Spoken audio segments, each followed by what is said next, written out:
প্রাচীন ও ঐতিহ্যবাহী শহর রাজশাহী। একটি শহর বা নগর একদিনে গড়ে ওঠে না, হাজারো ভাঙা গড়ার মাধ্যমে তৈরি হয় একটি শহরের ইতিহাস। রাজশাহীর ইতিহাস হাজার বছরের পুরনো। প্রাচীন পুণ্ড সমাজের অংশ ছিল রাজশাহী। বিখ্যাত সেন বংশের রাজা বিজয় সেনের সময়ে রাজধানী ছিল বর্তমান রাজশাহী শহর থেকে মাত্র 9 কিলোমিটার দূরে।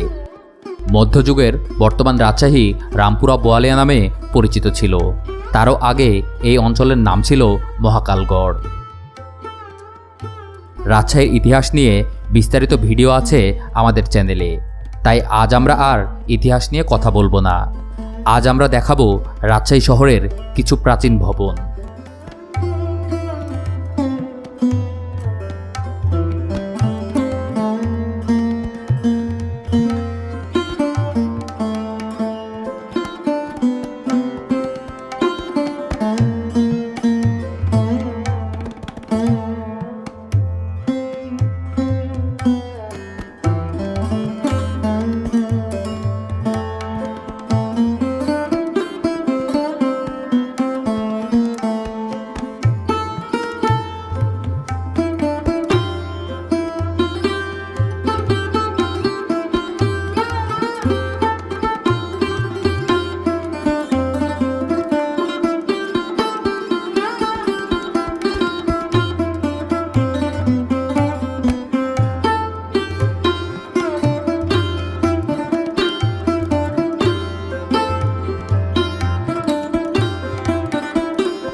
বর্তমানে রাজশাহী পরিচ্ছন্ন এক শহর। সুউচ্চ ভবনে ছেয়ে গেছে পুরো শহর। ঝাঁ চকচকে ভবনের পাশে এখনো মাথা তুলে দাঁড়িয়ে আছে বেশ কিছু পুরনো ভবন।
পদ্মাবেষ্টিত এই শহরটি পদ্মা নদীকে কেন্দ্র করেই গড়ে উঠেছিল।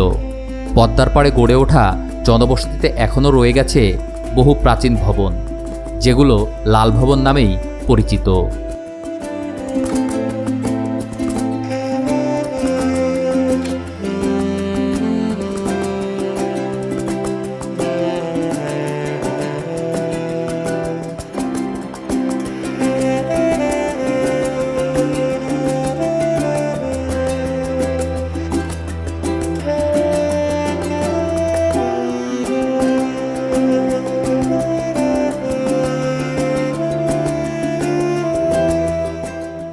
রাজশাহীর সবচাইতে প্রাচীন ভবনগুলোর মধ্যে বড় কুঠির অন্যতম।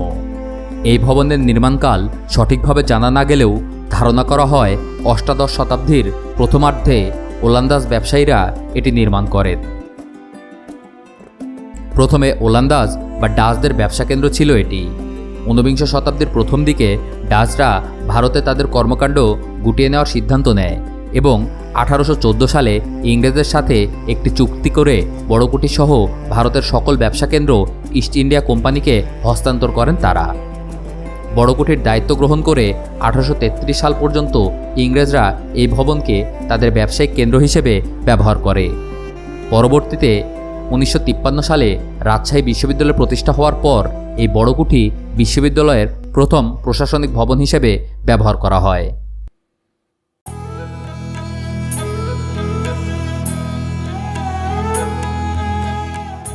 বড় কুঠির পাশেই রয়েছে একটি পুরাতন ভবন, যার মাথায় জন্ম নিয়েছে প্রকাণ্ড এই বটগাছ।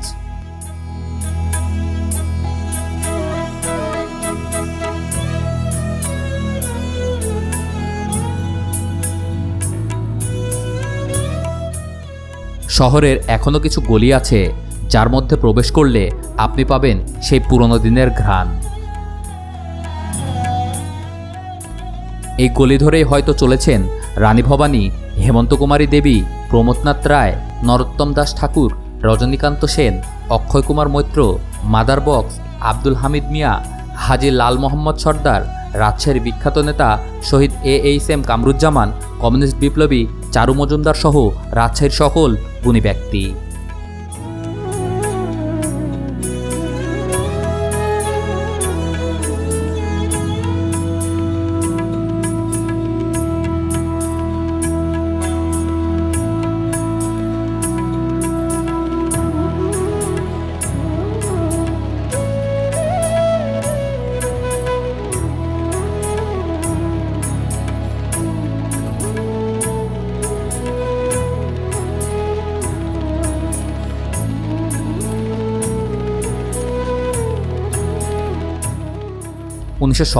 সালের 12 জুন ভয়াবহ ভূমিকম্পে রাজশাহী শহরের বেশিরভাগ ভবনই ক্ষতিগ্রস্ত হয়। পরবর্তীতে অনেক ভবন আবার নতুন করে স্থাপন করা হয়। সেই ভবনগুলোর মধ্যেই এখনও অনেক ভবন টিকে আছে। এই ভবনগুলো আজও জানান দিচ্ছে এই শহরের প্রাচীন জৌলুসের কথা।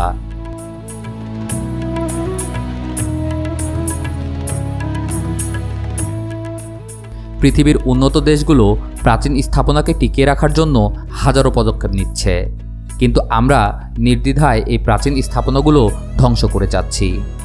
শহর উন্নত হচ্ছে, যা এই অঞ্চলের মানুষের দরকার, কিন্তু কোনোভাবেই কি এই প্রাচীন স্থাপনাগুলো সংরক্ষণ করা যায় না? পেটের ক্ষুধা এতই বড় যে আমরা ইতিহাস ভেঙে খেতে শুরু করেছি। এভাবে চলতে থাকলে আর অল্প দিনের মধ্যেই এই প্রাচীন শহরের ইতিহাস শুধু বইয়ের পাতাতেই খুঁজে পাওয়া যাবে।